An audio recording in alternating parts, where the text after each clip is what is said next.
When we left off at the end of chapter 20, we have the constable taking Winnie back to her house, and we have him taking May to the jail because she hit the man in the yellow suit with the gun, and he's knocked out, and they're wondering if he will die. If he dies, and she's convicted of murder, she'll be hanged at the gallows. And Winnie knows that this is a horrible thing if this happened, because when people were hanged back in the past, it was public. Lots of people would watch. And so if everyone watches May being hanged and then realizes that she can't die, that she doesn't die, the secret's going to get out. And then who knows what'll happen. So Winnie's really concerned about this at the end of the chapter.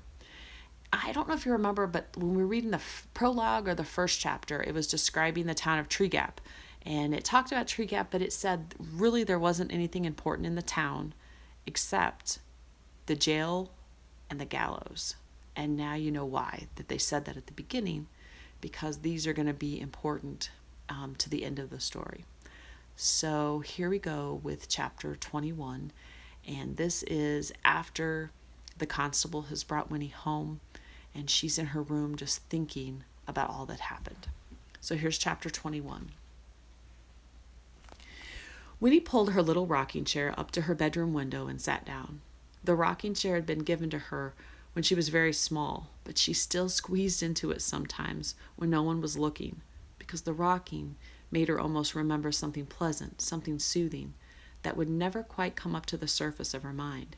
And tonight, she wanted to be soothed. The constable had brought her home. They had seized her at once, flinging the gate open and swooping down on her, her mother weeping, her father speechless, hugging her to him, her grandmother babbling with excitement. There was a painful pause when the constable told them she had gone away of her own free will, but it only lasted a moment. They would not believe it, and her grandmother said, "It's the elves. We heard them. They must have bewitched her." And so they had borne her into the house, and after she had taken the bath they had insisted upon, they fed and petted her and refused with little laughs and murmurs to accept her answers to their questions. She had gone away with the Tucks because, well, she had just wanted to. The Tucks had been very kind to her, had given her flapjacks, taken her fishing. The Tucks were good and gentle people. All this would have been swept away in any case, however, this good impression of her friends which she was trying to create, when she told them what had happened to the man in the yellow suit. Had they really given him the wood in exchange for finding her? They had. Well, perhaps he wouldn't want it now. May had hit him with the shotgun. He was very sick. They received this news with mingled hope and horror, and her father said, "I suppose the wood will be ours again if that man should, well, that is, if he doesn't." "You mean if he dies?" Winnie had said flatly, and they had sat back shocked. Soon after they put her to bed with many kisses, but they peered at her anxiously over their shoulders as they tiptoed out of her bedroom, as if they sensed that she was different now from what she had been before, as if some part of her had slipped away. Well, thought Winnie, crossing her arms on the windowsill, she was different. Things had happened to her that were hers alone and had nothing to do with them.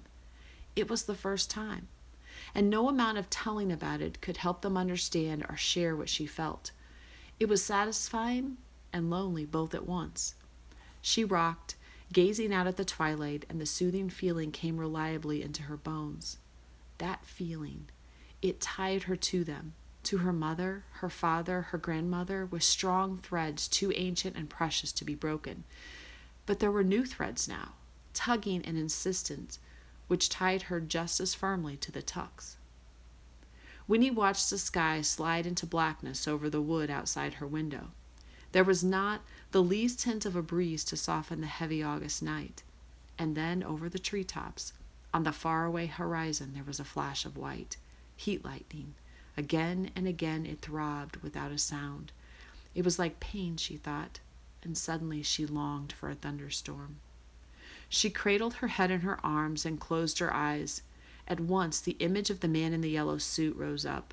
She could see him again, sprawled motionless on the sun-blanched grass. "He can't die," she whispered, thinking of May. "He mustn't." And then she considered his plans for the water in the spring, and Tuck's voice saying, "They'll all come running like pigs to slops."